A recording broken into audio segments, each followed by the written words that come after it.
se habla de configuración externa, se habla de las características macroscópicas, aquello que es visible, aquello que se puede señalar rápidamente al momento de examinar una pieza anatómica. Es decir, los giros, las cisuras, los lóbulos, los polos, las caras, ¿no? Lo que seguramente algunos ya lo han visto en sus prácticas, su primera práctica de neuroanatomía, o lo que hemos revisado en la clase anterior, ¿no? Acerca de las circunvoluciones, los giros, todo eso es configuración externa. Hablando del telencéfalo. También cuando uno hace un corte sagital o coronal, Charcot o fleshing, características que se pueden señalar dentro de lo que es señalar sustancia blanca o sustancia gris, también se puede considerar parte de lo que es configuración externa. Pero, siendo un poquito más específicos y pegados a la regla, existen configuraciones internas tanto de sustancia blanca como de sustancia gris. Ojo, no decir configuración interna es solamente sustancia blanca, y ahora lo vamos a ver, porque cuando dejamos de estudiar el encéfalo como un todo y empezamos a hacerle cortes coronales o transversales, ahora van a ver que hay unos nombres específicos para esos cortes, y hablamos ya de configuración interna. En este caso, primero vamos a hablar de lo que es sustancia blanca y luego vamos a hablar de la configuración interna de la sustancia gris. Entonces, cuando hablamos de configuración interna de la sustancia blanca, nos referimos básicamente a fibras mielínicas sostenidas por neuroglía. Ya en la clase anterior hablamos que la neuroglía viene a ser la célula de sostén, que también forma parte del sistema nervioso central. Acuérdense ustedes que no solamente las neuronas forman parte del sistema nervioso central, sino el conjunto de células como astrocitos, oligodendrocitos, microglía, todos esos forman parte de las estructuras del sistema nervioso central. Entonces, la sustancia blanca vienen a ser esos axones que están viajando para comunicarse entre una neurona y otra. Recuerde usted que la neurona lo conforma el cuerpo soma neuronal, las dendritas y los axones, o el axón. Entonces, esos axones que llevan la comunicación de una neurona a otra, el término correcto en medicina, cuando una neurona se comunica con otra, se llama sinapsis. Esa sinapsis es a través de los axones, y esos axones se ven macroscópicamente como sustancia blanca. Ahora, cuando tú hablas de sustancia blanca, tienes que hablar acerca de fibras. ¿Pero qué tipo de fibras? De asociación, comisurales y de proyección. Ya hemos visto en la clase pasada aquellas fibras comisurales, cuando hablamos del fornix, cuando hablamos de la comisura blanca anterior, cuando hablamos de la comisura blanca posterior, cuando hablamos del septum pellucidum, cuando hablamos del cuerpo calloso. Todos esos son fibras comisurales. Pero también tenemos de asociación y de proyección. Por ejemplo, en las de proyección, que son bastante preguntadas y bastante visibles en los cortes que vamos a realizar, tanto Charcot o fleshing, son, por ejemplo, de la cápsula interna, la cápsula externa y la cápsula extrema. Dentro de esas tres, la que siempre tienen que, o sea, en la que no deben fallar, en la que tiene que quedar muy claro, es la cápsula interna. Y es que la cápsula interna lleva las fibras de proyección tanto del haz sensitivo como del haz motor, es decir, de la vía piramidal, que ahora vamos a hablar entendido en la siguiente clase acerca de qué es esa vía, pero básicamente es la parte de movimiento y la parte sensitiva. Es ahí en donde, al afectarse un grupo de neuronas de ese territorio, un grupo de axones de ese territorio de sustancia blanca de cápsula interna, que ya vamos a ver dónde está ubicado, se producen alteraciones que son básicamente que son evaluables por ustedes. Por ejemplo, yo sé que todavía no han llevado semiología, que para eso todavía falta unos cuantos años en la carrera, pero se van a topar o ya se han topado con algún paciente familiar o conocido que desarrolla algún evento isquémico cerebral, o sea, el término más común es derrame cerebral, pero el nombre técnico es stroke, ictus o ACV, accidente cerebrovascular, cualquiera de esos tres. Cuando se produce eso, se produce una isquemia, una reducción de flujo en ese punto de la sustancia blanca, se genera una alteración en algún punto del hemicuerpo de cada persona. Es decir, si se lesiona, digamos, la zona del brazo anterior o brazo posterior de la cápsula interna, va a afectar a un determinado territorio del cuerpo del paciente. Es decir, a nivel de la pierna, a nivel del brazo, a nivel del tórax, a nivel de la cara. ¿Y eso cómo se va a ver transmitido? ¿Cómo ustedes lo van a ver? Como una parálisis, que puede ser parcial, que puede ser completa, que puede ser un hemicuerpo, puede ser ambas extremidades, o puede ser solamente el brazo, o puede ser solamente la cara, parálisis facial. Y así varios ejemplos. Entonces, ¿de dónde viene todo eso del principio de anatomía? Del territorio de la cápsula interna. Entonces, a lo que yo estaba hablando es básicamente esto. A esto se llaman las fibras de asociación, comisurales y de proyección. Ahí tenemos, por ejemplo, fibras comisurales y fibras de proyección.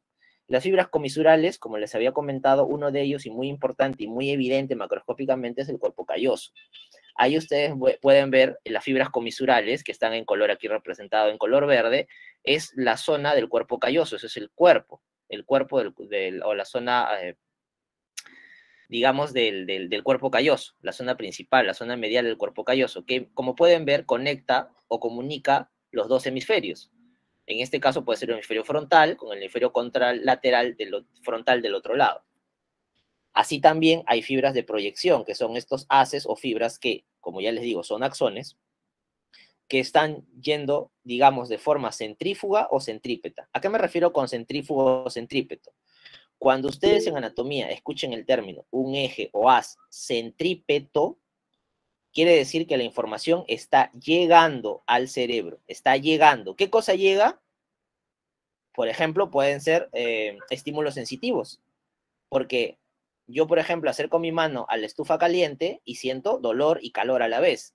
Eso es un estímulo externo que está llegando a través de mí, a través del tacto y receptores de dolor y de temperatura en mi mano, y luego la fibra de proyección axonal está subiendo hacia el territorio del plexo braquial, porque es mi brazo, luego a la médula por la cara posterior o por el asta posterior, y luego sube y asciende, es centrípeta la información hacia el territorio de interpretación sensitiva del cerebro, que ya lo hemos visto en la clase anterior, que vendría a ser el giro o la circunvolución posrolándica, ¿cierto? Las áreas Brodmann 1, 2 y 3 de la zona somatosensitiva o área somatosensitiva primaria. Mientras que si yo tengo un eje centrífugo, quiere decir que la información está saliendo del sistema nervioso central. Ejemplo, la corteza motora primaria, que está ubicada en el giro prerolándico, que está a nivel del lóbulo frontal, esa neurona, su axón se dispara y viaja, como ustedes pueden ver, viaja por todo el tronco encefálico, mesencéfalo, va bajando y luego la fibra se cruza para el otro lado y luego termina yendo hacia el asta anterior de la médula, sale por las raíces anteriores, va al plexo y ejerce un movimiento. Supongamos quiero mover mi mano o hacer puño. Esa es una información centrífuga, porque yo estoy ordenando a mi mano o a mi brazo que se mueva y haga determinada acción. Esa es una acción centrífuga, que va por las astas anteriores de la médula espinal, mientras que el sensitivo va por las astas posteriores. Lo posterior es sensitivo y lo anterior es motor para la médula espinal. Otra cosa importante que deben sacar provecho de esta imagen y no olvidarse es que las fibras piramidales, del haz piramidal o del eje piramidal o fibras motoras, se cruzan, como pueden ver, a la altura del bulbo raquídeo, que ya lo vamos a ver cuando hagamos tronco encefálico, dónde está el bulbo raquídeo, pero lo importante es que ustedes se acuerden que las fibras cambian de posición, es decir, si en la zona de la corteza cerebral, en este caso para ustedes y para mí sería el lado frontal o lóbulo frontal del lado derecho, en la área motora derecha, las fibras de proyección bajan y cruzan hacia el lado izquierdo de la médula espinal, a nivel del bulbo y luego siguen su camino a nivel de la médula. Ese movimiento de cruce se llama decusación. De aquí en adelante el término técnico es decusación. Las fibras motoras se decusan a nivel del bulbo raquídeo. Las fibras sensitivas se decusan también a nivel bulbo raquídeo, pero en el territorio posterior. Acuérdense de ese término decusación o entrecruzamiento de las fibras de proyección, motoras y sensitivas. Y cuando hablamos de fisuras interhemisféricas, ya estamos hablando de lo que habíamos conversado la semana pasada, lo que ustedes ya habían visto, cuerpo calloso, fornix, comisuras anterior y posterior y septum pelúceo, que como saben básicamente es la comunicación entre los hemisferios, como bien dice el título de esa diapositiva. Es comunicar un lóbulo con otro y puede este lóbulo ser el mismo, quiere decir frontal con frontal, o puede ser un lóbulo temporal de un lado con el lóbulo, digamos, occipital del lado contralateral. Pero básicamente son fibras que cruzan de un hemisferio a otro. Entiéndase por hemisferio, muchachos, entiéndase por hemisferio a el hemiencéfalo. Cuando tienen un encéfalo, le hacen un corte sagital y todo lo que va para la derecha o para la izquierda en partes iguales o equidistantes, eso se llaman hemisferios. Por eso tienes un hemisferio cerebral derecho y un hemisferio cerebral izquierdo. Esta de aquí es una imagen en un corte transversal del encéfalo, en este caso, ya tomando lo que es la corteza cerebral, ganglios basales y parte de lo que es diencéfalo. Este es un corte de tipo fleshing, ¿ya?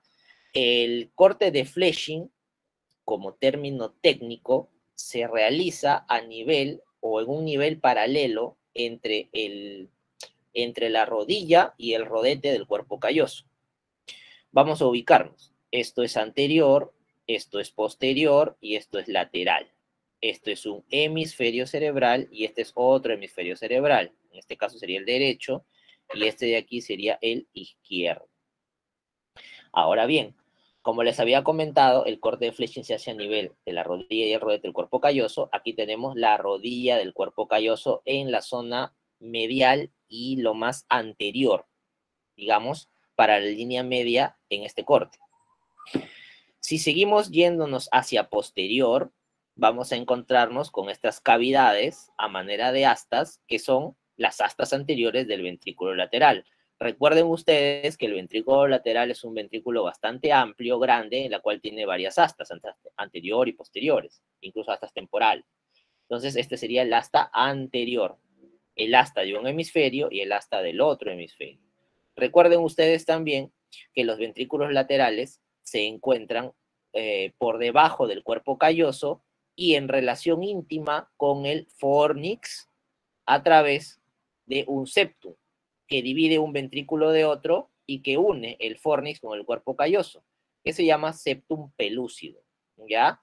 El septum pelúcido divide de manera equidistante ambos ventrículos laterales o hasta los ventrículos laterales, y recuerden que dentro de los ventrículos laterales se encuentra el plexo coroideo, que es el productor único y principal de líquido cefalorraquídeo en el sistema nervioso central. A los lados y formando parte de la pared lateral de los ventrículos laterales, tenemos a la cabeza del núcleo caudado. El núcleo caudado pertenece al grupo de la sustancia gris del territorio subcortical, o también llamado ganglios de la base o ganglios basales. Estos ganglios basales participan en la regulación del movimiento, es decir, pertenecen a otro grupo. ¿Se acuerdan que los movimientos eran la vía piramidal? Pues esto será la vía extrapiramidal, ¿ya? La vía piramidal es esos haces motores que iban por la médula, no iban bajando por la cara anterior que habíamos conversado hace unos minutos. Estos ganglios basales se encargan de regular esos movimientos. Entonces, como no pertenece a la vía piramidal, corresponde a la vía extrapiramidal. Eso se llaman ganglios basales o ganglios de la base. Están en un territorio por debajo de la corteza, por eso se le llama subcortical. Por detrás y lateral hacia la cabeza del núcleo caudado, tenemos a la cápsula interna. Y como pueden ver, la cápsula interna tiene un brazo anterior, una rodilla y un brazo posterior. Acuérdense de eso. Tiene un brazo anterior que limita la cabeza del núcleo caudado con esta, perdón, con esta otra estructura, que es el núcleo lenticular. El núcleo lenticular está dividido o se relaciona entre el globo pálido hacia su cara interna y el putamen hacia su cara externa. Algo importante también que hay que resaltar ahí es que este núcleo lenticular también forma parte de lo que son los ganglios de la base o los ganglios basales. ¿Estamos hasta ahí todo bien? ¿Se escucha adecuadamente? Sí, doctor, todo se entiende. Perfecto, listo. Todos atentos, por favor, ¿ya? Entonces, cuando les comentaba acerca de que se pueden producir hemiplegia, se pueden producir disminución de la fuerza en un hemicuerpo u otro a nivel del brazo, de la pierna, estoy hablando justo de ese punto, de esto de acá, la cápsula interna, a nivel de su brazo anterior, su rodilla y su brazo posterior. Entonces, como se dan cuenta, el brazo anterior, vuelvo a repetir, limita la cabeza del núcleo caudado con el núcleo lenticular y este a su vez forma parte o está dividido entre globo pálido hacia su cara medial y putamen hacia su cara lateral. Si nos vamos hacia la región más medial de la cápsula interna, tenemos a la rodilla de la cápsula interna, que básicamente colinda con la línea media y con los ventrículos laterales en su vértice inferior. Si nos dirigimos hacia la cara, hacia la región posterior, perdón, si nos vamos dirigiendo hacia la cara posterior, ya vamos a tener al brazo posterior de la cápsula interna. Este brazo posterior de la cápsula interna limita al núcleo lenticular con el tálamo. Como pueden ver, el tálamo es una estructura que es muy evidente y ocupa, digamos, entre el 40 y 50% de la línea media de este corte, ¿ya? El tálamo, que es parte de una estructura que forma parte del diencéfalo, tiene un punto de unión que no se llega a ver aquí adecuadamente, que se llama adhesión intertalámica, que comunica ambos tálamos, tanto derecho como izquierdo, y todo el espacio que deja entre tálamo y tálamo es lo que conocemos como el tercer ventrículo. Acuérdense que tenemos ventrículos laterales y tercer ventrículo, y luego tenemos el cuarto ventrículo. Los ventrículos laterales se comunican con el tercer ventrículo a través del agujero de Monroe, acuérdense, o agujero interventricular. Y el tercer ventrículo se comunica con el cuarto ventrículo a través del acueducto de Silvi. Ya, eso no se vayan a olvidar, por favor. Luego, si seguimos yendo hacia la parte más posterior de este corte, encontramos un pequeño grupo de sustancia gris que es en la cola del núcleo caudado. Ahora, arriba había una cabeza y acá hay una cola. Doctor, pero ¿dónde está la unión entre ambos? Ah, ya, es que porque el tipo de corte es de corte transversal, la parte de unión entre la cabeza y la cola, que sería el cuerpo del núcleo caudado, no se ve en esta proyección, en este corte. Vamos a verlo en un corte distinto, de tipo coronal, que en el término técnico para ver neuroanatomía y la parte de configuración interna sería un corte de Charcot. Ya lo vamos a ver en unos minutos. Si nos dirigimos hacia la línea media de ambos tálamos y por detrás del tercer ventrículo vamos a encontrar ya estructuras de la configuración externa del cerebro, pero en su vista posterior, como son los colículos superiores y colículos inferiores que forman parte de la cara posterior del mesencéfalo. El mesencéfalo es el tercio proximal o el tercio superior del tronco encefálico. El mesencéfalo es una zona de comunicación importante entre los haces córtico-espinales y córtico-mesencefálicos y córtico-pontinos. A su vez también, dentro de esta zona del mesencéfalo, tiene los núcleos del origen real de los pares craneales, básicamente del tercer y cuarto par craneal. Los colículos superiores e inferiores participan unos con el tema del movimiento ocular y otros con el tema, la parte auditiva. Ya lo vamos a ver después. Y luego a los lados, hacia atrás y hacia afuera de los tálamos, vemos también ventrículo lateral y dentro de ello plexo coroideo. Pero este es ventrículo lateral, pero es el asta posterior. No te olvides que hay asta anterior, asta posterior y hay un asta lateral también. Ya, esto es lo que tienes que tú identificar en un corte de Fleshing. Algo más. Vamos a centrarnos en esta zona que es el núcleo lenticular, que tiene globo pálido y putamen. Ya vimos hacia adentro, ahora vamos hacia afuera. Entre el putamen y esta estructura de sustancia gris que se llama claustro o antemuro, existe una bandeleta pequeña de sustancia blanca, como ustedes pueden ver acá, y eso se llama cápsula externa. Tenía una cápsula interna, hacia afuera voy a tener una cápsula externa. Y después o más lateral del antemuro, pero antes de esta zona cortical, que es la corteza insular, acuérdense que hablamos que de los lóbulos del telencéfalo había un lóbulo que estaba escondido entre la cisura de Silvio, que había que rechazar el lóbulo temporal y el lóbulo frontal, y encontrábamos la ínsula, lóbulo de la ínsula de Rayleigh, que vendría a ser el quinto lóbulo del telencéfalo cerebral. Entonces, entre la corteza insular y el antemuro encontramos otra bandeleta de sustancia blanca, y esto se va a llamar la cápsula extrema. Sí, ahí tenemos todas las estructuras, entonces. Lo detallamos mucho más rápido. Cabeza del núcleo caudado, brazo anterior de la cápsula interna, núcleo lenticular, globo pálido, putamen, cápsula externa, antemuro, cápsula interna, corteza insular, rodilla de la cápsula interna, brazo posterior de la cápsula interna, tálamo y cola del núcleo caudado. Listo. Vamos a la siguiente diapositiva. Solamente para hacer referencia e hincapié en la distribución de las fibras motoras en la cápsula interna.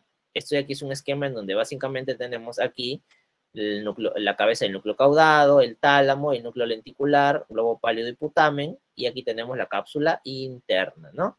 Y miren cómo se distribuyen las fibras motoras desde el brazo anterior a la rodilla y al brazo posterior.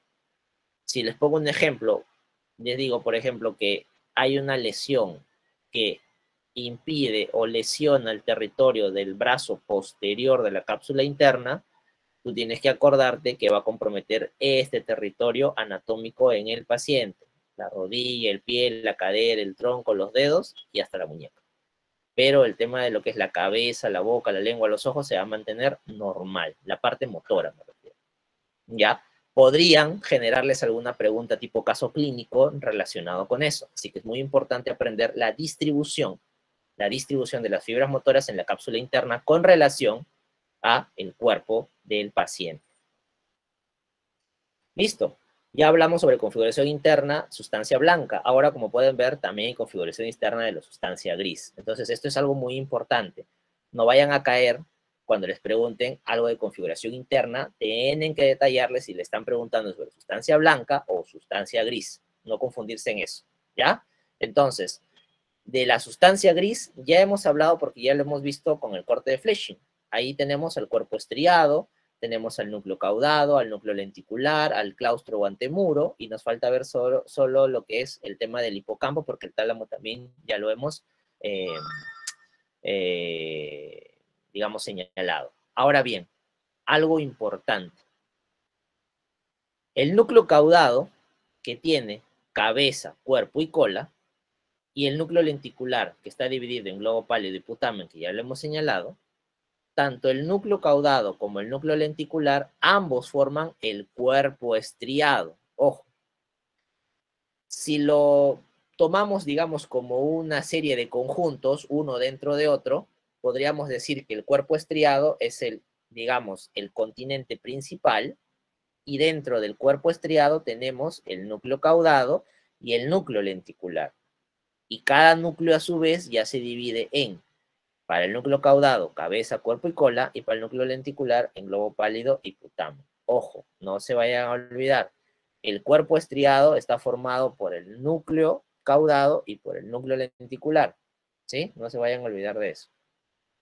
Y este es, digamos, el esquema tridimensional de cómo funciona el núcleo estriado, o el cuerpo estriado en todo caso. El cuerpo estriado que vendría a ser todo esto. Miren, el núcleo caudado, que es cabeza, cuerpo y cola, cabeza, cuerpo y cola. Como fue un corte de Fleshing, el corte fue como si estuviéramos a la mitad de esta diapositiva. Entonces, claramente no vamos a poder ver todo lo que es el cuerpo del núcleo caudado, solo vamos a ver la cabeza, y por eso que en la parte posterior, cercana al ventrículo en el asta posterior, veíamos la cola. Aquí, cabeza y cola. ¿Sí? Es por el tipo de corte. En color celeste tenemos al núcleo, bueno, acá le ponen lentiforme, pero es el núcleo, como ustedes ya saben, lenticular o lentiforme, que está dividido entre putamen y globo pálido, ¿cierto? El putamen hacia afuera y el globo pálido hacia adentro o hacia medial. Y en color rojo, medial a todo ello, el tálamo. Es lo mismo que hemos visto acá. El tálamo medial a todos los demás núcleos basales o núcleos de la base. Listo, este es el otro corte, el corte de Charcot. El corte de Charcot, en términos técnicos, es un corte que se hace perpendicular al cuerpo calloso y pasando a través de los cuerpos mamilares o por el medio de los cuerpos mamilares. ¿Dónde están los cuerpos mamilares, doctor? Aquí abajo. Aquí abajo están los cuerpos mamilares. Acuérdense que los cuerpos mamilares pertenecen o forman parte o están íntimamente relacionados con el fornix, ¿ya? No se vayan a olvidar de eso.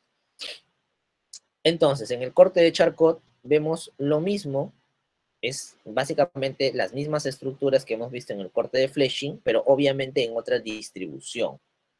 Son las mismas estructuras, se van a agregar algunas más, pero en síntesis o en términos generales, ustedes no deben de perder esta configuración tridimensional en su cabeza, para que no se vayan a perder al momento de reconocer estructuras en los cortes anatómicos de Charcot y de Fletching. A ver, vamos a hacer lo mismo, ¿no? Vamos a ir al punto más alto de la línea media. De la línea media, en este caso, sería el cuerpo calloso, que está aquí. Estas son las fibras de asociación, ¿cierto? Interhemisférica entre uno y otro. Y por debajo del cuerpo calloso, nuevamente los ventrículos laterales. En color rojo, el plexo coroideo. La línea que los divide era el septum pellucidum, y eso estaba unido al fornix. Por debajo del fornix y en relación con los tálamos y alrededor de ambos tálamos estaba el tercer ventrículo, que es lo mismo que veíamos en el otro corte, sino que aquí se ve en otra distribución, pero es lo mismo. Alrededor del tercer ventrículo o al lado del tercer ventrículo los tálamos que están aquí, y hacia la cara lateral de las astas anteriores de los ventrículos laterales tenemos bueno, en este caso sería el cuerpo del núcleo caudado ya, porque estamos en otra proyección, ¿se acuerdan? Acá vemos el cuerpo. En cambio, en el Fletching veíamos la cabeza y la cola. Acá estamos viendo el cuerpo. Está pasando lateral a los ventrículos laterales. Igual, aquí también vemos cápsula interna, aquí y aquí, y obviamente, como ustedes ya saben, separando el territorio del tálamo con el núcleo lenticular, e igualmente separando el caudado del núcleo lenticular. Lo mismo, hacia adentro globo pálido y hacia afuera putamen. Esto es del núcleo lenticular. Y bueno, más abajo ya tenemos otras estructuras relacionadas, digamos ya básicamente cerca ya lo que es el territorio del mesencéfalo, ¿no? Y cerca a los pedúnculos cerebrales ya. Pero otras estructuras que sí son más representativas son aquellas que están aquí, en el territorio del lóbulo temporal. Básicamente en sus circunvoluciones o giros más internos y basales. Como ustedes ya hemos visto, y en sus prácticas seguro que los han representado, es el giro parihipocampal, que es el último giro que se da en la cara interna y basal del lóbulo temporal. Es aquel giro que está delimitado por el surco marginal, y que hacia su cara más medial tenemos al giro dentado y al territorio del hipocampo. El giro parahipocampal, como su mismo nombre le dice, está al lado del hipocampo. Inmediatamente al giro parahipocampal tenemos un giro dentado y en ese territorio se encuentra el hipocampo. ¿Por qué es importante el hipocampo? Porque está relacionado con el sistema límbico, control de emociones y la memoria, ¿ya? Está ubicado en este punto. Esto es el corte de Fletching, ya hemos hablado de él. Y bueno, esto solo para hacerles recordar que los núcleos basales, como les había mencionado, juegan una suerte de feedback con la línea o con el haz motor para regular los movimientos. Como pueden ver ahí, la corteza cerebral motor envía señales hacia los ganglios basales o núcleos de la base, y estos a su vez generan una relación de feedback o retroalimentación para regular esos movimientos. Y finalmente terminan siendo desplazados o terminan siendo regulados y siendo la parte efectiva a nivel de los núcleos motores, los pares craneales, y a nivel de las células de las astas anteriores de la médula espinal, que ustedes ya saben que corresponde a un eje motor. Ahora, algo de teoría. Cuando hablamos de ganglios basales, como ya les había mencionado, ayudan a la regulación del movimiento voluntario. Ojo, y esto que quede bien claro. Cuando se habla de movimiento voluntario, estamos hablando de músculo estriado esquelético. Ajá, es un término de histología para los que estén llevando. Músculo estriado esquelético. Eso es movimientos voluntarios. Pero también existen movimientos musculares involuntarios, como por ejemplo, los que se producen a nivel del sistema digestivo. los que se producen a nivel del sistema cardíaco, los que se producen a nivel de las arterias. Ustedes saben que las arterias también tienen músculo liso. Entonces, todos esos movimientos uno no puede decir, quiero mover mi esófago, o quiero mover mis intestinos, o quiero desplazar mi estómago, o quiero que mi corazón lata menos o más, o que se contraigan mis arterias. Yo no puedo regular eso no es voluntario, eso es involuntario, pero sin embargo hay músculo. Entonces, esa regulación no participan los ganglios basales, ¿ya? Eso es músculo liso. Cuando hablen de movimientos involuntarios o relacionados con el sistema vegetativo, simpático, parasimpático, ahí acuérdense del músculo liso. Todo lo que es voluntario y regulado por el sistema piramidal, el haz motor, es músculo estriado esquelético. No se olviden de eso. Bueno, y hablemos ahora de diencéfalo. Cuando hablamos de diencéfalo, nos vamos a ubicar básicamente en el tálamo. Como se dan cuenta, solamente lo había señalado, pero no entraba a detalle del tálamo porque pertenece al diencéfalo propiamente dicho. La zona del hipotálamo, la hipófisis, el epitálamo y el subtálamo. Hay algunas literaturas que van a encontrar acerca de que existe un metatálamo, pero digámoslo así, es bastante difícil darle una ubicación o señalarlo con un alfiler. El metatálamo es considerado más como un espacio virtual o más es funcional que anatómico. O sea, es más fácil describir, decir cómo funciona que ubicarlo donde está exactamente. Por eso que en realidad para fines prácticos en muchas literaturas no se los considera, ¿no? Hablan sobre el epitálamo, el tálamo, el hipotálamo y el subtálamo. Y en algunos casos consideran al subtálamo parte del hipotálamo, así que a veces solamente queda como epitálamo e hipotálamo.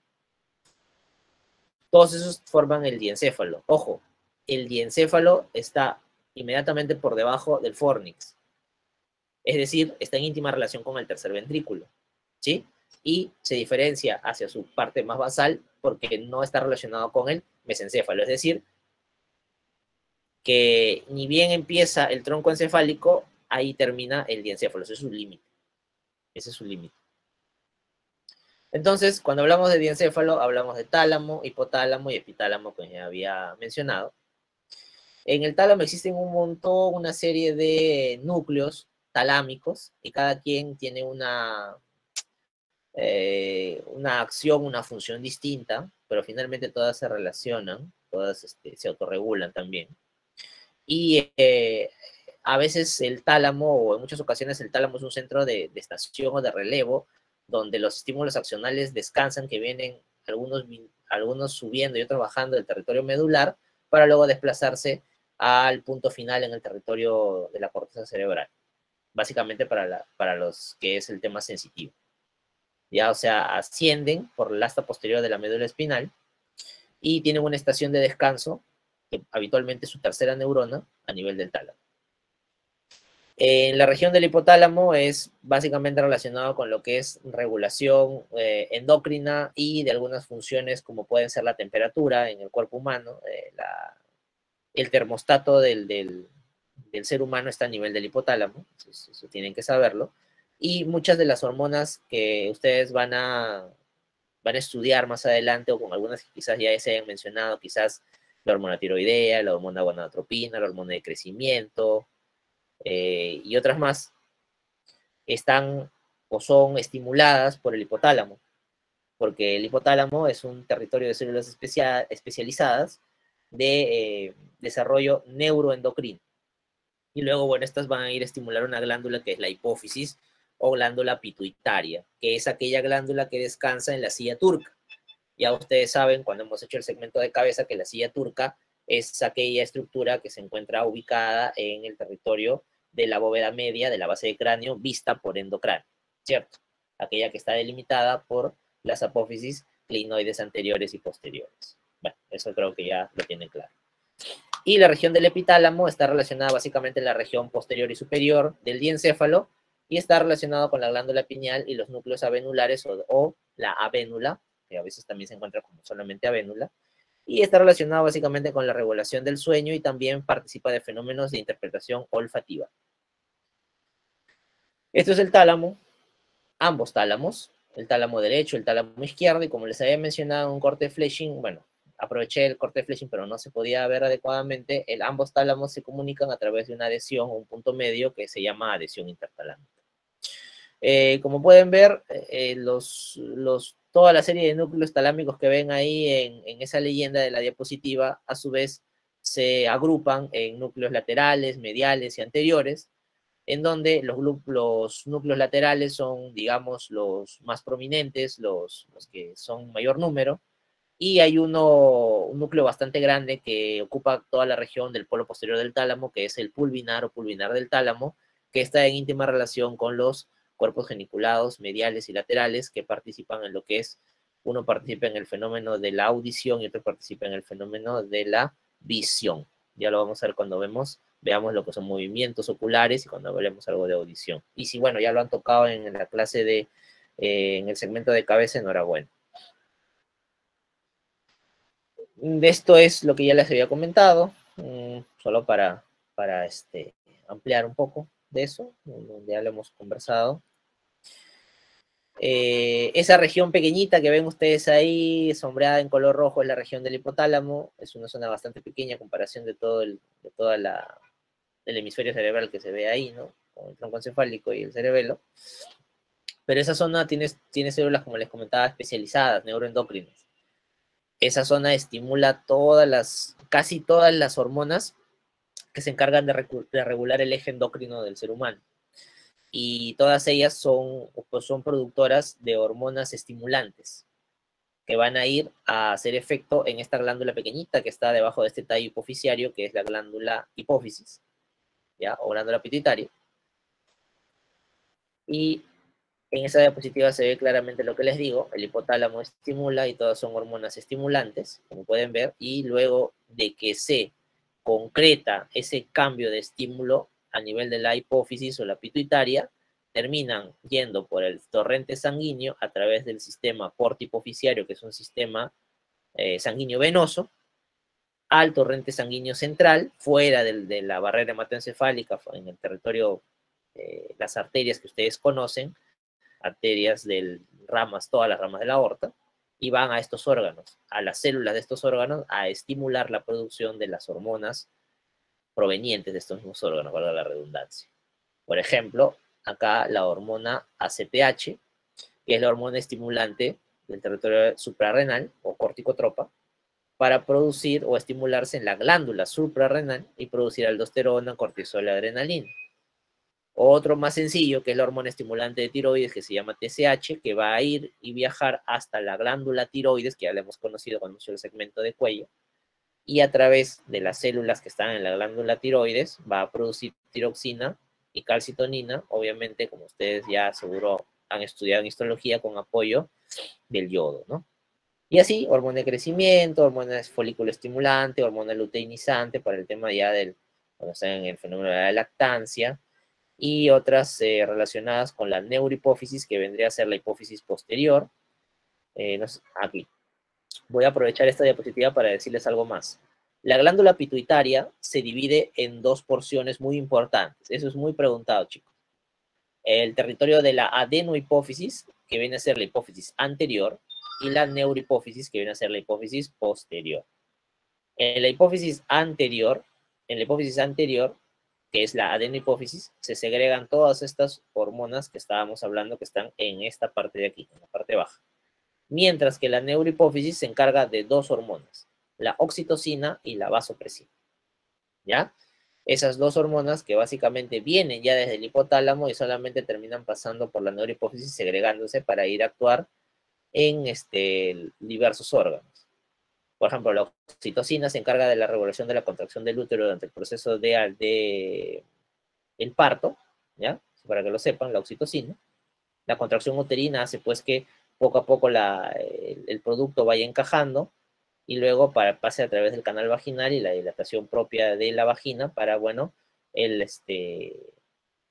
para la producción del parto, ¿no?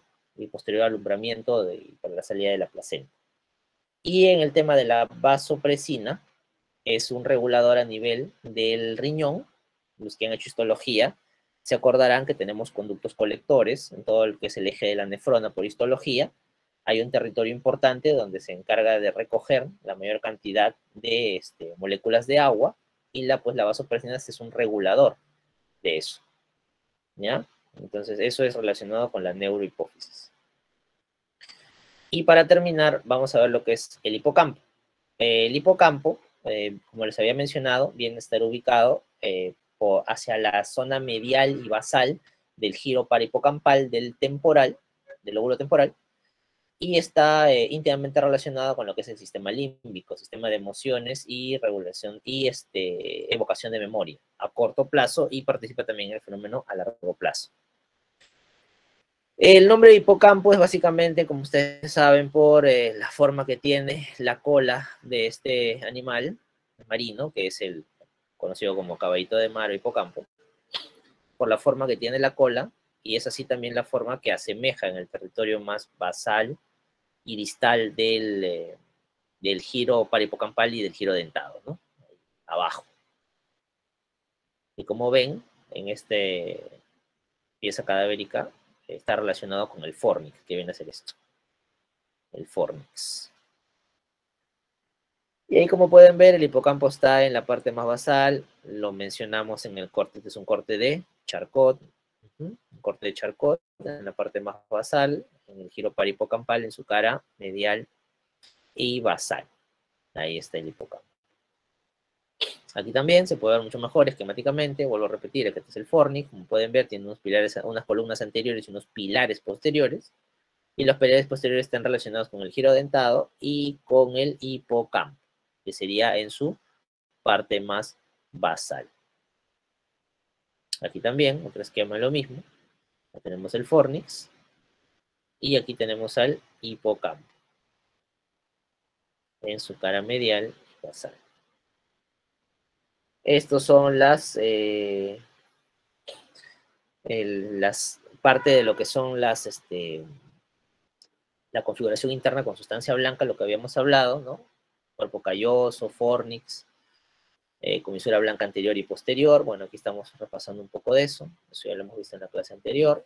Aquí se puede ver un poco mejor como que sería el giro parahipocampal, ¿ya? El giro parahipocampal, y luego aquí esta zona de sustancia gris en la corteza, porque esto es corteza cerebral, ¿cierto?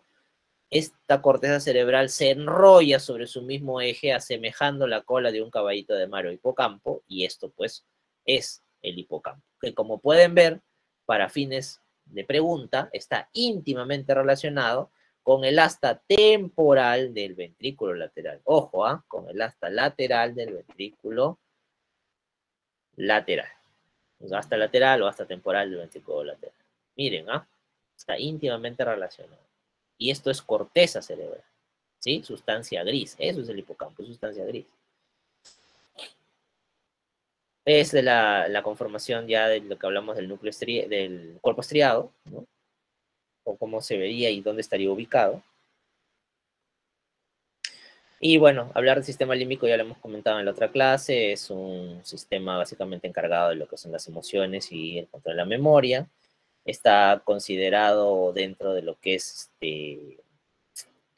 bueno, es considerado una serie de vías nerviosas realmente, no podemos señalar directamente un determinado punto que eso es el sistema límbico, no tiene varias conexiones, pero habitualmente está formado pues por el hipocampo, el giro del cíngulo, la amígdala, y está relacionado con neurotransmisores como son la dopamina, donde es primordialmente es el que predomina de los neurotransmisores en lo que es el sistema límbico.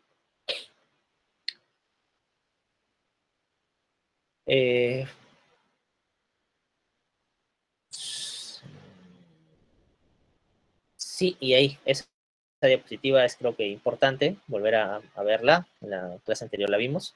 Cuando se habla de filogenética, el sistema límbico está considerado como un sistema evolutivo mucho más allá del primario, o el archicerebelo o archipalio, que es considerado el sistema límbico como cerebro intermedio, ¿no?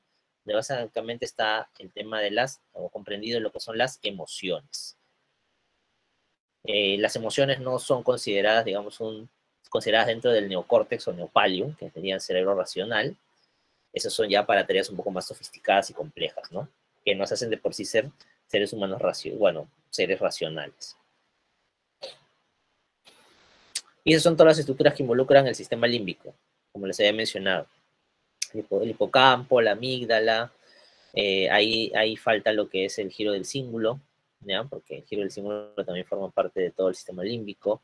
Ahí ponen parte del tálamo, parte del mesencéfalo, pero en realidad esas son zonas de asociación con el sistema límbico. Por eso les mencionaba que es muy difícil decir aquí nomás está, porque hay varias fibras de asociación, varios grupos, territorios del sistema nervioso central que se relacionan con el sistema límbico. Pero, en términos sencillos y prácticos, el sistema límbico está relacionado con el control de las emociones y la memoria, que el principal componente del sistema límbico es el hipocampo, que el hipocampo está ubicado en el lóbulo temporal y pertenece al giro parihipocampal, que forma parte, está en relación con el ventrículo lateral, con el asta temporal del ventrículo lateral, y que forma parte del cerebro medio o paliocerebelo, paleocórtex o cerebro intermedio.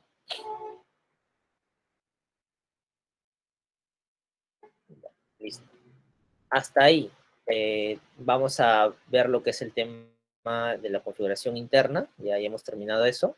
Ahora vamos a hablar algo de cerebelo. Voy a cambiar de diapositiva.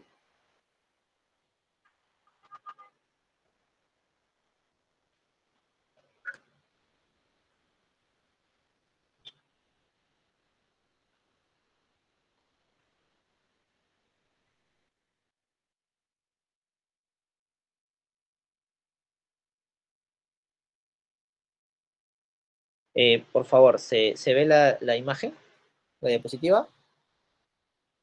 Aún no, doctor. Ya.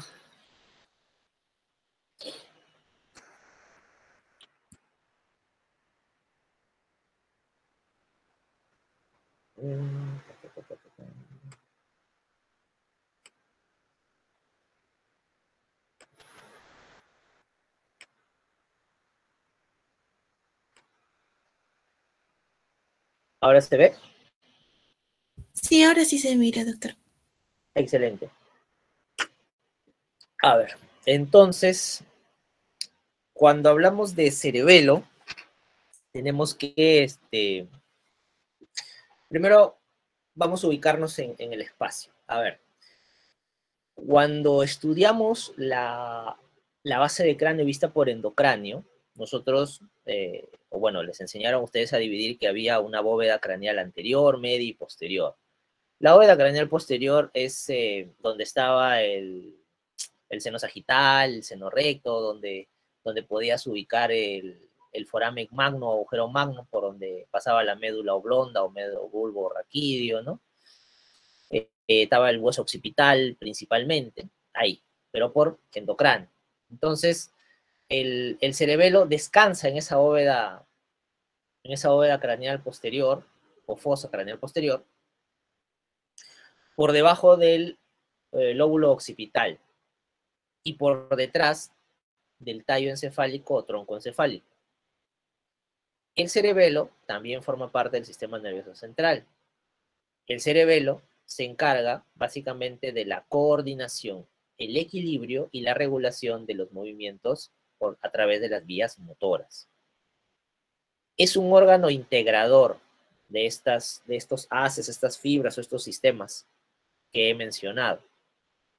Y está en íntima relación con el tronco encefálico, ya que el tronco encefálico es un conducto, una vía, donde todas las fibras que vienen del cerebro van a pasar por ahí, o sea, del telencéfalo van a pasar por el tronco encefálico, van a ir a la médula espinal, algunas van a ir solamente al cerebelo y algunas van a ir al cerebelo y al puente, y al tronco encefálico.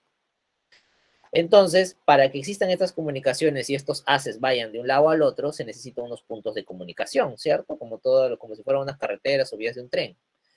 Entonces, se puede decir que el cerebelo se encuentra unido al tallo cerebral a través de los pedúnculos cerebelosos. Y me estoy demorando en decir esto porque también hay pedúnculos cerebrales y no se deben confundir. Los pedúnculos cerebrales están ubicados en el mesencéfalo y los pedúnculos cerebelosos están comunicando el cerebelo con el tronco encefálico. Ahora, los pedúnculos cerebelosos se dividen en tres: superiores, medios e inferiores. Los superiores se relacionan con el mesencéfalo, los medios con el puente y los inferiores con el bulbo raquídeo. Vamos a una imagen. Aquí. Vamos a avanzar ahí y vamos a retroceder. Los pedúnculos cerebrales van a unir al cerebelo con el tallo cerebral o tronco encefálico, como les estaba explicando, y les dije que son tres pedúnculos: superiores, medios e inferiores. Los superiores se relacionan con el mesencéfalo, los medios con la protuberancia y los inferiores con el bulbo raquídeo. Entonces, no te vas a olvidar que te acuerdas superior, medio, inferior, y ese mismo orden tienes que acordarte en el tronco encefálico. ¿Quién está superior? El mesencéfalo. ¿Quién está al medio? La protuberancia. ¿Quién está inferior? El bulbo. Entonces ya sabes, para que no te olvides, que el pedúnculo cerebeloso superior comunica el cerebelo con el mesencéfalo, el medio con la protuberancia y el inferior con el bulbo raquídeo. Listo, regresamos. El cerebelo es una de las estructuras del sistema nervioso central que también, así como el cerebro, se divide por filogenética en arquicerebelo, paliocerebelo y neocerebelo. Es decir, la parte, digamos, el arquicerebelo sería aquellas funciones primordiales, no relacionadas directamente con raciocinio, pero que se necesitan o son necesarias para que ese ente o ese ser pueda sobrevivir en el ambiente. En este caso, por ejemplo, el arquicerebelo se relaciona con el lóbulo flóculo nodular, ahí vamos a hablarlo, qué es eso realmente, que tiene una función vestibular. Eso sí, ustedes ya se ubican, porque han estudiado oído para el examen que ha sido la semana pasada. Ustedes se acuerdan que el oído interno tiene una zona coclear y una zona vestibular, y se les explicó que la zona vestibular está relacionada con lo que es el equilibrio. Entonces, el arquicerebelo se relaciona con el equilibrio porque tiene una función vestibular. Ahora sí. El paliocerebelo, que vendría a ser la evolución media de este cerebelo, está básicamente representada por el vermis cerebeloso. En latín, vermis significa gusano, y ahora vamos a ver por qué es que le han puesto ese nombre a los anatomistas de antaño. Ya, y su función principal del paliocerebelo es la postura y el tono muscular. ¿Sí? No se vayan a olvidar. Equilibrio, arquicerebelo. Paliocerebelo, postura y tono muscular. ¿Ya? Ahí se van dando cuenta que el cerebelo también forma parte o también ayuda en los movimientos corporales, ¿no? En el músculo estriado esquelético también participa. Con el equilibrio también, porque al darle cierto tono al músculo permite que estemos, por ejemplo, ahorita, no sé, los que estén escuchando la clase sentados o los que estén ahorita caminando quizás con los audífonos, todo eso está, el cerebelo también está actuando conjuntamente con el cerebro. ¿Por qué? Porque, por ejemplo, yo ahorita estoy dando la clase y estoy sentado, pero yo no estoy ahorita hablando, explicándoles y a la vez estar constantemente consciente de que estoy sentado. Porque si es que tuviera que hacer esa función y mi cerebro estuviera apagado, pues yo no podría estar muy concentrado en lo que le estoy explicando y también podría caerme o irme de lado. Esa capacidad que tengo para mantenerme sentado, para mantener una postura adecuada, es porque hay un tono muscular que se autorregula de manera inconsciente para facilitar la postura que yo estoy teniendo y poder utilizar otras áreas de mi cerebro, en este caso enfocadas a lo que es explicar esta clase, porque estoy evocando memoria, estoy evocando recuerdos, poniendo ejemplos, ¿no? Entonces no estoy pendiente de mi postura. En eso participa el cerebro, ¿sí? Para que más o menos entiendan a lo que me refiero.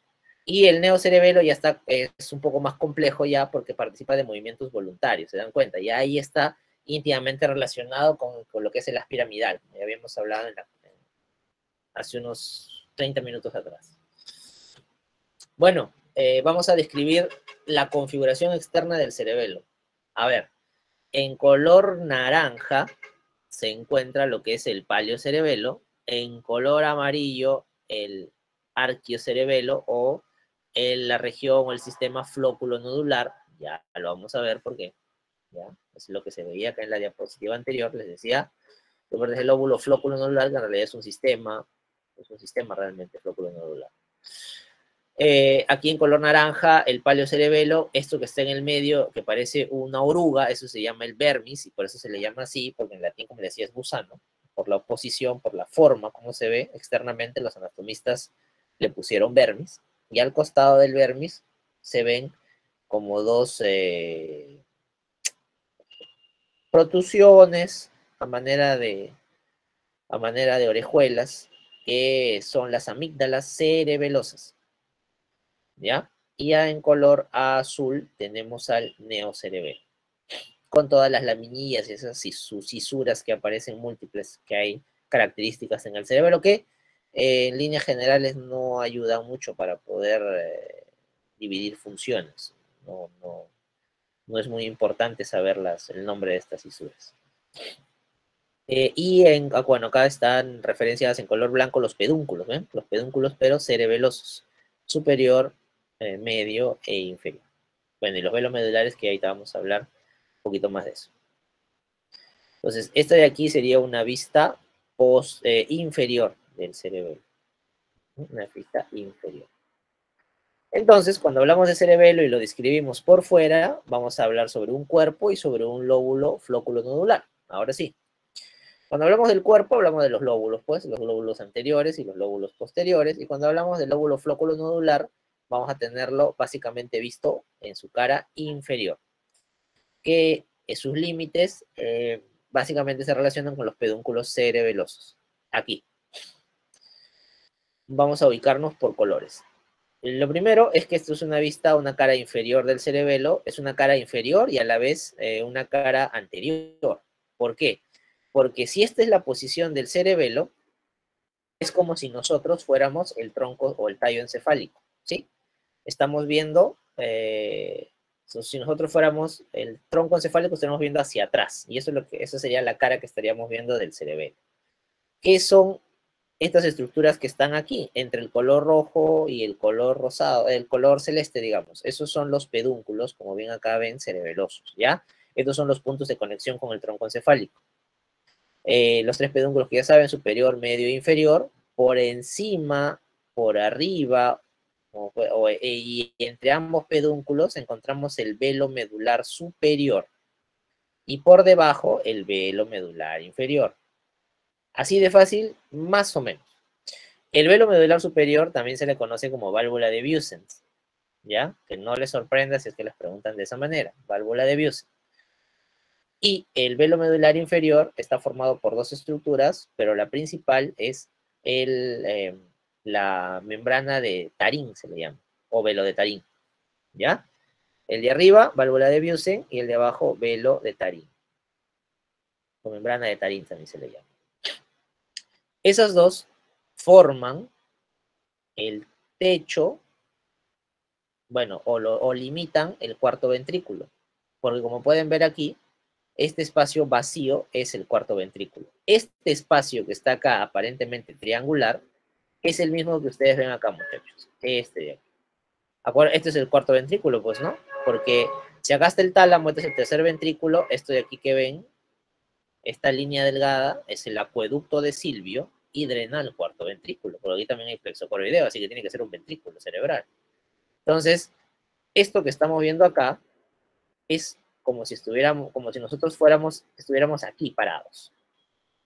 ¿Ya? Como si fuéramos el tronco encefálico que estamos mirando hacia el cerebelo. ¿Ven este velo? Velo medular superior, velo medular inferior. Válvula de Busens, válvula membrana de Tarín. ¿Ya? Listo, regresamos. Vamos a describir lo de la cara inferior del cerebelo. Entonces, la primera estructura que nos encontramos son esta prominencia a ambos lados, por debajo y hacia afuera de los pedúnculos cerebelosos, que son los flóculos. Y los flóculos se unen hacia la línea media y por debajo del velo medular inferior con el nódulo, que es una estructura o un pequeño giro que forma parte del vermis. Al unirse, se conforma un lóbulo, que es el lóbulo flóculo nodular. Y esto es el arquicerebelo, el cerebelo, digamos, primario. Si nos vamos hacia la región ínfero-posterior, seguimos yendo hacia atrás, vamos a encontrar que después, por debajo del flóculo, vamos a encontrar una cisura, que es la cisura posterolateral o dorsolateral, que limita el flóculo de la amígdala cerebelosa. Pueden ver que está a ambos lados del vermis, que es la parte medial del cerebelo. Estas amígdalas están, digamos, en un punto medio con el vermis, y este territorio del vermis que limita medialmente a ambas amígdalas se le llama úvula. Bueno, para que se acuerden, tiene bastante relación con la boca, ¿no? ¿Se acuerdan que tenemos nuestra úvula y al costado hay amígdalas palatinas? Ya, bueno, para que se acuerden como símil, podrían usarlo para recordar esta parte de la configuración externa del cerebelo. Donde te encuentres dos amígdalas, si te señalan en el medio de ese vermis, en el punto medio de ambas amígdalas, ya te están señalando a la úvula. Por encima de la úvula y al límite con el velo medular inferior, el nódulo. Y bueno, hacia atrás tenemos lo que es la pirámide y el túber, que ahora lo vamos a ver en un corte sagital donde se puede delimitar mejor los lobulillos del cerebelo, ya que es algo bastante preguntado.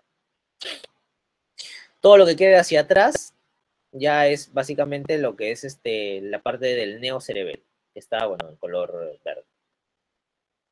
Y en color rojo, en la parte superior, encontramos algunas estructuras también del vermis, que son la língula y el lobulillo central, que son los primeros lobulillos del vermis superior.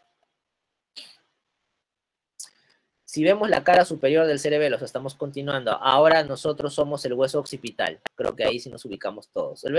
Somos el lóbulo cerebral occipital. Ahí estamos viendo, logramos eso. Nosotros es el lóbulo occipital. Estamos observando la cara superior del cerebelo, donde podemos terminar de ver o continuar de ver lo que estábamos viendo, los lobulillos que pertenecen al territorio del vermis cerebeloso, que vendrían a ser el lobulillo, la língula, el lobulillo central, el culmen, declive y folium, que básicamente estos forman el vermis superior. Es preguntado también como pregunta de examen. ¿Quiénes son los lobulillos que forman el vermis superior? Estos señores que están aquí. ¿Quiénes forman el vermis inferior? Estos señores que están aquí. ¿Ya? Así de simple. Listo. Vamos a este corte sagital. En este corte sagital del cerebelo podemos ver lo que les mencionaba. Todos los lobulillos que conforman el vermis del cerebelo, que en realidad para fines funcionales o estudio funcional no tienen ninguna diferencia. Solamente por tener unas características anatómicas muy peculiar se tiende a preguntar. Algunos le llaman el árbol de la vida, ya algunos pueden encontrar con esa denominación o ese rotulillo, pero básicamente son circunvoluciones cerebelosas, como pueden ver ustedes, con múltiples fisuras que a su vez generan lobulillos que son bastante diferenciados, y de acuerdo a sus características y posición en relación al eje de planimetría de anatomía, se les ha dado un nombre distinto. Y casi siempre se estila aprendérselos en sentido horario, es decir, en sentido de las agujas del reloj y de arriba a abajo. Língula, lobulillo central, culmen, declive, folio. Y el vermis inferior empieza en el túber, pirámide, úvula y nódulo. El nódulo ya ustedes saben que se relaciona con el arquicerebelo, ¿no? Con el arquicerebelo, que es el nódulo flóculo nodular. Ya ustedes ya saben. Y también ya saben que cuando vean úvula, quiere decir que lo que está aquí al costado lateral va a ser la amígdala cerebelosa. Que ahí bastante sencillo. El polo posterior del cerebelo va a estar relacionado con el nodulillo llamado túber, ¿ya? Túber. Y el lobulillo que va a estar, o los lobulillos que van a estar, a ver, vamos aquí, acá nos falta ver esto de acá. Esta fisura, que es la fisura primaria, que divide el paleocerebelo del neocerebelo, esta zona de acá, esta fisura primaria, está en relación, como pueden ver, con el culmen y el declive. Miren, aquí es el culmen y esto sería el declive. Entonces vamos ahora al corte sagital. Ahora sí. Culmen y declive. Esta fisura. Entonces, si les preguntan, la fisura primaria del cerebelo divide al vermis superior en culmen y declive. No se olviden. ¿Ya? Eso a veces se pregunta. Bueno, eso con relación a configuración externa. Sí, sí, ok. Y con relación a configuración interna, solo hay que tener en cuenta 3 núcleos de sustancia gris que están dentro de la corteza cerebelosa, o bueno, dentro de la estructura del cerebelo. Este es un corte transversal del cerebelo, en lo cual podemos ver el núcleo dentado, o sea, de afuera hacia adentro, el núcleo dentado, el núcleo globuloso, también llamado núcleo dentado accesorio, y el núcleo fastigial o fastigio. De estos 3, el que se relaciona con el arquicerebelo y se relaciona con el nódulo flóculo nodular es el núcleo fastigial o fastigio, ¿ya? Que está muy cercano a la línea media. Y está básicamente en relación con el vermis cerebeloso. Aquí también se pueden ver que de aquí se proyectan las fibras de sustancia blanca para los pedúnculos cerebelosos, que ya ustedes saben, lo he mencionado varias veces, se comunican con el tronco encefálico a través de 3 pedúnculos cerebelosos, superior, medio y inferior. El superior con el mesencéfalo, el medio con la protuberancia y el inferior con la médula, con el bulbo raquídeo. Esos son los 3. ¿No? Listo.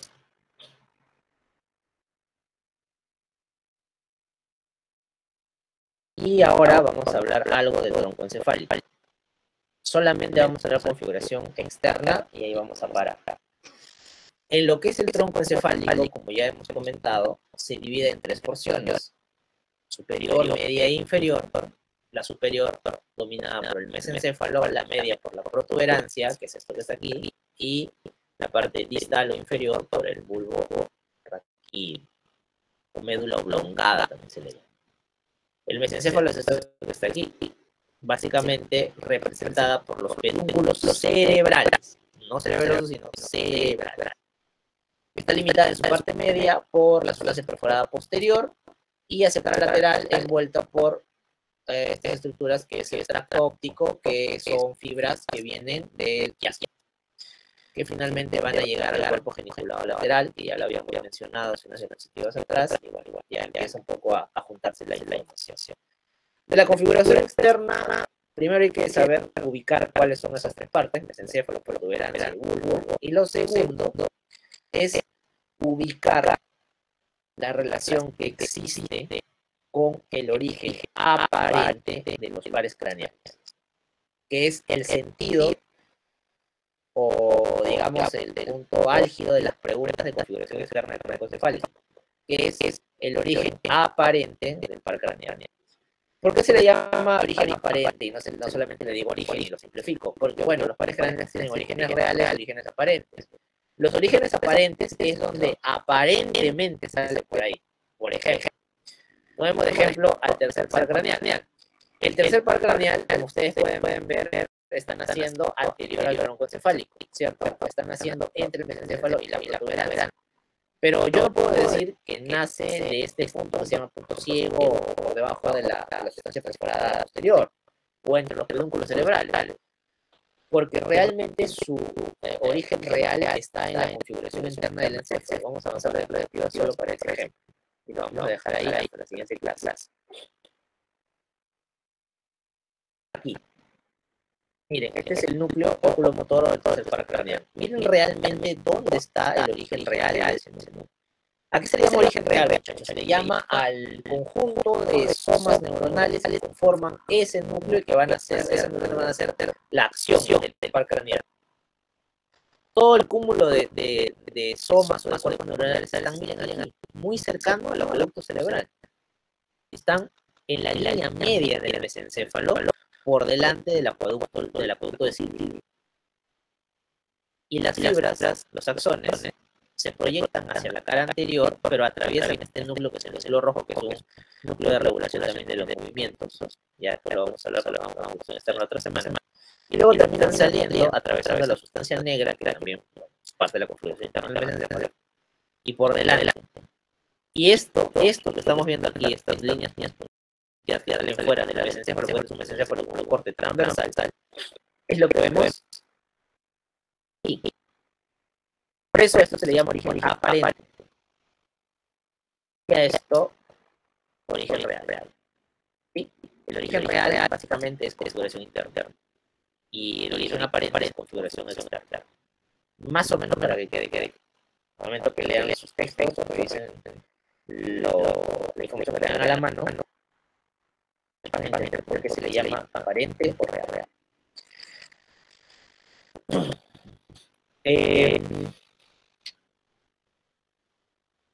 Como pueden ver, la gran mayoría de iguales craneales, exceptuando el primero y el segundo, en el tronco cefálico se relacionan, acuérdense, del tercero al 12º. El primero y el segundo, ahí también lo vemos en esa diapositiva, pero no se relacionan con el tronco cefálico. Por ejemplo, aquí arriba tenemos, por debajo del giro recto de la cara basal del lóbulo frontal, tenemos al tracto olfatorio, para tener en el lóbulo olfatorio, que es el primer par craneal. Por debajo del tracto olfatorio tenemos a la sustancia perforada anterior y medialmente tenemos el quiasma óptico y a los tractos oróticos por delante del tallo hipoficiario y mandíbulo. Tenemos el quiasma, que debería ser parte de lo que es el segundo par craneal. Y a partir del tercero sí, ya estamos básicamente en el territorio del tronco encefálico. El tercer par craneal, que nace entre el encéfalo y la protuberancia, el cuarto par craneal, que es el único par craneal que su origen aparente está en la cara posterior del tronco encefálico. Para ser más específicos, en la cara posterior del mesencéfalo, por debajo de los folículos inferiores y en el vértice superior del velo medular superior. Si quiero ser más específico, pero como punto principal, que el cuarto par craneal es el único que tiene su origen aparente en la cara posterior del tronco encefálico. Todos los demás nacen ya sea medial o lateral, pero en la cara. ¿Ya? Aquí tenemos la emergencia del cuarto par craneal necrótico tropiar, pero ya saben que viene desde atrás. El quinto par craneal es el más grueso, de origen aparente, que nace en la cara lateral del tronco de la protuberancia de Baroli. El sexto par craneal, o abducens, que está en el surco, en este caso sería bulbo protuberancial, y aquí sería el surco fondo mesencéfalo, protuberancia, bulbo. La intersección de ambos, la línea que va uniendo el surco sería, pues, en este caso, fondo mesencefálico, porque es fondo de puente, porque también se llama protuberancia o puente de Baroli. Y aquí esta fisura o surco sería el surco bulbo protuberancial. Aquí sí, aprovecho la protuberancia, bulbo protuberancial. Tercero y cuarto, el quinto en la cara lateral de la protuberancia, el sexto, séptimo y octavo, de adelante hacia atrás y de medial hacia lateral, 6, 7 y octavo, par número 9, ¿sí? Que están haciendo casi lateral. Y en el territorio del bulbo raquídeo tenemos estas estructuras anteriores, estas prominencias que se llaman pirámides, y por detrás tenemos a la oliva vulvar. Entre la pirámide y la oliva se genera un surco, que es el surco preolivar, y por detrás de la oliva vulvar el surco retroolivar. Y aquí se van a enumerar de atrás hacia adelante y de arriba abajo. Aquí tendríamos en el 8, noveno par, décimo par, onceavo par, los tres ubicados en línea o el surco retroolivar, y el par glosofaríngeo en el surco preolivar. Por eso les decía, de atrás hacia adelante y de arriba abajo. En cambio, a nivel del 6, 7 y 8, de adelante es de medial hacia lateral, hacia atrás. ¿Sí? Aquí está el 12º último par que está en el surco preolivar. Y esos son todos los orígenes aparentes de los pares craneales. Aquí atrás, para recalcar nuevamente, que el origen aparente del patético tropiar se encuentra en la cara posterior del surco, en este caso sería punto mesencefálico, pero básicamente por debajo de los folículos inferiores. Este aquí es la cara posterior del mesencéfalo, este aquí es la cara posterior de la protuberancia de Baroli, la cara posterior del bulbo raquídeo. Acuérdense ustedes que detrás, en la cara posterior de la protuberancia, forma el piso del cuarto ventrículo. Este rombo que está aquí es el cuarto ventrículo. Si observan la imagen, está seccionado y ha sido retirado la mitad del hemisferio cerebroso del lado derecho, este lado de aquí, y ha sido rechazado el hemisferio restante del cerebro para exponer la cara posterior de la protuberancia. Que pueden ver que hay estructuras aquí, como prominencias, codos o bulbos, o quieran llamarlo, en el piso del cuarto ventrículo, que están en relación con los orígenes reales de los demás pares craneales, que lo vamos a ver en la siguiente semana. ¿Ya? Entonces acá, tubérculo trigeminal, trígono del hipoglóso, trígono del vago, por aquí debe estar la evidencia vestibular, así es, polículo facial, rodilla facial, todos esos tienen estas prominencias, tienen una razón de ser, y están en relación con los orígenes reales de sus pares craneales. Que para darles un adelanto es esta imagen del tercer centro. Todos los núcleos principales vienen reales pares craneales, y como son más prominentes, más grandes, a veces están proyectados hacia la lateral. Entonces le generan una pequeña elevación en la cara de la proporción, un bultillo pequeño y que se ve. Bueno, eso es el nombre de la región de las anastomistas de manera negativa, ver los días, polígonos. Ya lo vamos a ver con más detalle en la siguiente clase. Bueno, eso hasta ahí quedamos por hoy. Ya lo que queda es configuración interna. Ya creo que para ahora ya creo que es bastante lo que hemos avanzado.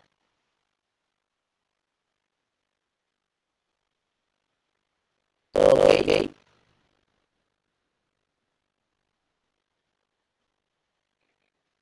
Muchas gracias. Bueno, como siempre, agradeciendo a todos ustedes por tomar su tiempo de hacer las clases. Ustedes saben que les ayuda mucho y yo quisiera hacer recomendaciones en cuanto a lo que hemos visto ahorita. Es importante enfoquen bien lo que es las basales. Por favor, corte de charco, corte de Fletching, mírenlo 20 veces. Tienen que aprender a identificar esas estructuras y la relación con la cápsula interna. ¿Visto? La cápsula juega mucho ahí. Que es la lateral, que es la interna, que el brazo posterior, que es los núcleos, donde están los ventículos laterales, el corte de charco, importante identificar dónde está el hipocampo, con relación al encéfalo, básicamente la relación que tiene el tercer ventrículo sublímices, y con relación a lo que modelo del cerebelo, la rueda de la vida de los bolillos, porque está y el cuarto ventrículo es clave, pelo superior, pelo inferior, piso ventrículo, los orígenes, orígenes aparentes, esas son cosas que se preguntan mucho, hay que tenerlo claro. Bueno, y la pregunta de ahora, a ver, sí, ahora abra su micrófono.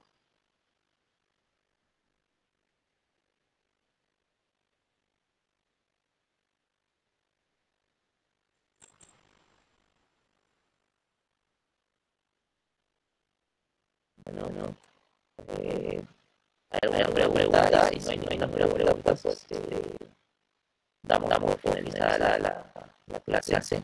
Ya ustedes saben que queda grabado. A ver si ha habido algo. Sí. La asistencia.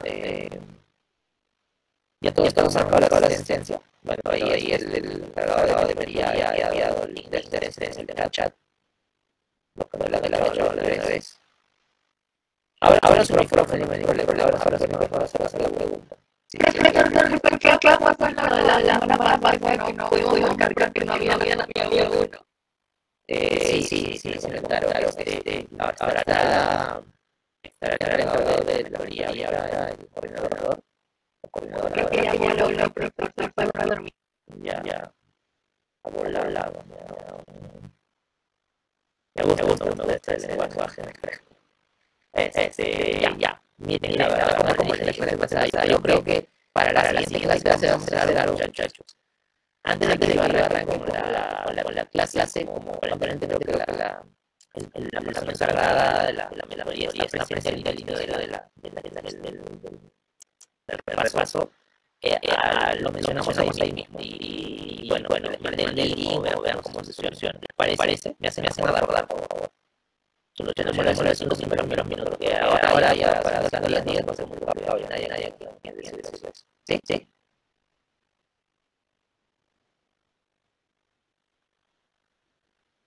Bueno, entonces sería todo. Ya, ahí está el link en el chat. Entonces, si lo hacen para la ciencia, ahora lo de una vez, yo voy a cerrar la sesión.